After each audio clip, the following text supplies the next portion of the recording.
Hello, my name is Kim Thompson. I'm the Associate Director of Admissions. And my name is Megan Chimay, and I'm an admissions counselor here at Seton Hall. So now that you've been an admitted student to Seton Hall, Megan and I will go over what your next steps are. So let's get started with how you can join our community. So to get started, you can submit a $250 tuition deposit. This is non-refundable, and you can reserve a space and let us know that you intend to enroll. So if you submit your deposit by May 1st, you'll have a guaranteed spot, and we really suggest doing that because space is limited. You also can friend us. You can join our Class of 2024 Facebook page by visiting our welcome page. You also can meet future classmates, friends, and professors through this page as well. So you can get connected by visiting our welcome webpage for admitted students. This is a one-stop page outlining the entire next steps for enrolling, so any questions you have about next steps can be found there. You also should log into PirateNet. So you can access PirateNet from the welcome webpage or at piratenet.shu.edu. Usernames and passwords for PirateNet are emailed shortly after your tuition deposit is made, and they start being received about mid-February. The Seton Hall email accounts are also accessible through PirateNet, and we suggest logging into those as soon as you can because you'll find that professors and classmates may be emailing you through that email. Let's talk a little bit about housing. So in order to secure housing for the following year, you can submit your non-refundable $375 deposit, and this is your housing deposit. You must do this by May 1st.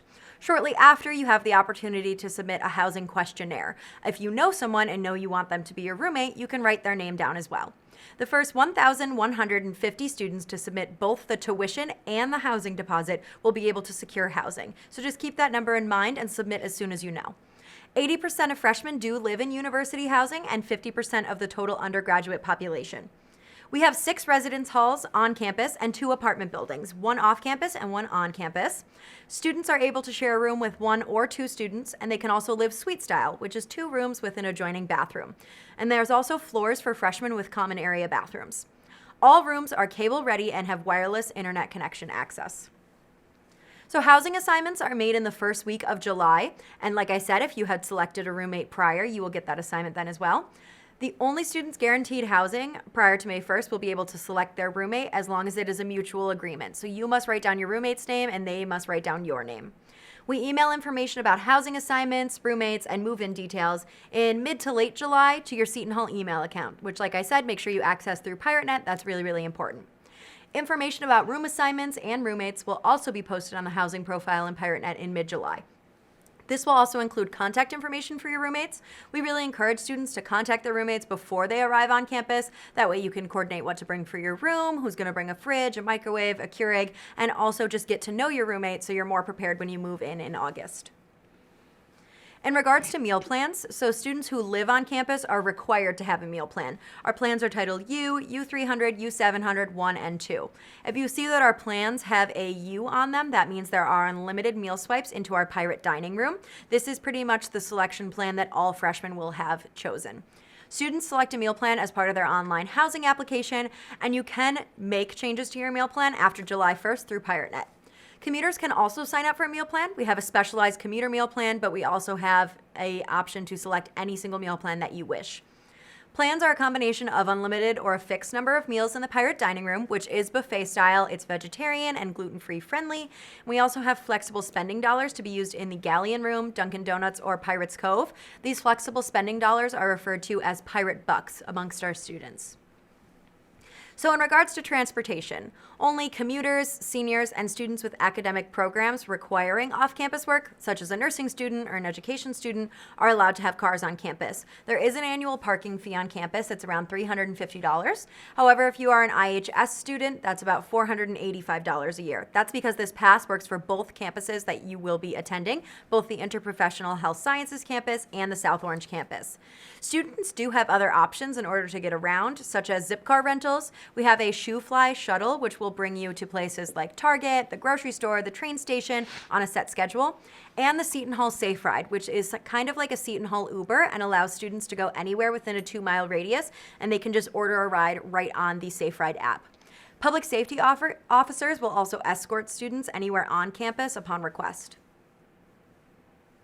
So, you need to send us your final high school transcripts once you have already been accepted. You can send us all AP scores of a 4 or higher, and you can have College Board send us the scores directly. These are really important because they can become transfer credits, and you can actually be excused from classes or gain additional credits through these. IB credit is granted for a higher level pass of 6 or higher. And also college level work. So if you've taken college level dual enrollment classes, we accept credits with a C or better. For freshmen, we will only transfer up to 45 credits, 30 from an AP or an IB test. And for transfer students, send us all final official transcripts because we may take additional credits from there. In regards to placement tests, this is a really important next step. Some students may need to take placement tests. An SAT or ACT score will determine if placement tests are needed in certain departments. You can log into PirateNet to see if placement tests are required for you. And placement tests must be taken before June 1st if students want to register during Pirate Adventure. So let's talk a little bit about Pirate Adventure. This is a mandatory 2-day overnight program in June, and Pirate Adventure is our fun little way to say orientation. So all students, including future commuters, will actually stay on campus for a night. This really familiarizes yourself with the campus and just gets you a better idea of what the campus will be like. Students are assigned a date based on their major. The date can be found in your admissions letter. At Pirate Adventure, students will be able to meet with their advisor, register for classes, and get their student ID card. And you also must confirm your attendance, so please confirm your attendance for your Pirate Adventure through PirateNet. So let's talk a little bit about your first semester courses. So all students register for the following classes: our University Life class, which is 1 credit, our Journey of Transformation class, which is 3 credits long, and our 4 additional courses. So this is typically around 12 credits. This is based on your intended major and how you've spoken with your advisor during your Pirate Adventure and what exactly you plan to major in during your time at Seton Hall to make sure you can get in those classes as early as your first semester freshman year. We also do have required summer reading for all students, no matter their major. All incoming first-year students are expected to read the summer reading book. You post information about the summer reading on PirateNet, so it's already up, I believe. The book can be purchased in our bookstore during Pirate Adventure, and there will be an essay contest. The winner actually gets a voucher for textbooks at the bookstore for a semester, which is a really, really great perk. And the book is discussed in University Life as well as Core English 1, so it's really important that you're reading that book and having an understanding of it before you come to campus. All right, so now let's talk about financial aid. So the important thing, how do you apply for financial aid? You apply online at fafsa.gov. This is the free application for federal student aid. So if you have not already filed, we encourage you to do so as soon as possible so that we can get you a financial aid package. You complete your FAFSA using your tax returns. We do recommend using the IRS data retrieval tool. You file your FAFSA as early as October 1st. We do say the deadline is November 1st. However, we are still accepting financial aid applications, so just make sure you get it in as soon as you can. So the government typically takes about 2 to 3 weeks to process your FAFSA. They assess your ability to pay and come up with your expected family contribution. This number is generated by the government. So this is what the government determines you can pay towards college education. So you do not need to file the FAFSA for Seton Hall. Merit scholarships, most scholarships are automatically awarded after admission. There's no separate application involved. Financial aid packages are typically mailed in February, and we usually say once you get those financial aid packages, if there's anything that seems out of the ordinary, if you want additional funding, you can contact us after that. But we do always encourage you to get your financial aid package first so that you can see the full financial picture. Federal and state grants on your award letter are estimated until the government finalizes budgets. If these change, they will impact federal or state grants at all colleges and universities, not just Seton Hall. Students will only be mailed an award letter once. Any future revisions to awards can be accessed by viewing financial aid awards located on the Profile and Finances tab of PirateNet or the Prospective Student Portal if you have not deposited yet. You want to select the award year 2020 to 2021 and select Award Overview. Every year, students must refile the FAFSA to be considered for financial aid, and you must apply by January 15th. So a couple things you need to know. The government selects students for verification. The top of the award letter will indicate selection. Please note, even if the student is not selected now, you could be selected in the future at a later date. If students are selected, they will need to complete a verification worksheet located on the form section of the financial aid website and submit IRS tax transcripts. It's very important that students comply with all of these requests as soon as possible. If students don't complete the verification process, they will not be able to receive their financial aid. The requirements section on PirateNet will let students know if they need to submit any additional documents. Please return all documents by June 1st. You need to accept or decline your rewards. You do so by logging into the Profile and Finances tab on PirateNet. Here you can add a parent as an authorized user. So this is an incredibly important step. Usually the parents are the ones paying the bill, and in order to pay the bill, you have to be able to access the bill itself. So students do have to add parents as an authorized user. So now loans. We do offer direct student loans, which can be subsidized or unsubsidized. We have Direct Plus loan, which is a loan in the parent's name, and then we also have a number of alternative loans. Federal work study is awarded to students who demonstrate financial need as a result of the FAFSA. The benefit of this is that earnings are considered financial aid and will not be counted as income when they file the FAFSA next year. If you're eligible for federal work study, this will be indicated on your award letter, and you can earn a maximum of $2,600 a year or $1,300 per semester in federal work study. Students must find an on-campus job and work enough hours to earn up to their eligible amount. The amount is not deducted from the bill, but it is paid directly in a biweekly paycheck. Even if a student is not awarded federal work study, they can still obtain an on-campus job. When you're looking for jobs, you want to go look for job openings at jobs.shu.edu. And we mentioned before, it is important to note which positions require federal work study. Not all of them do.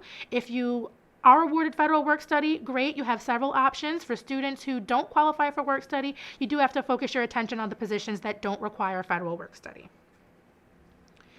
So payment plans, this is an option that breaks down the large sum payments due at the beginning of each semester into easy-to-manage installments. The plan is typically spread over several months with the final payment due prior to registration for the next term.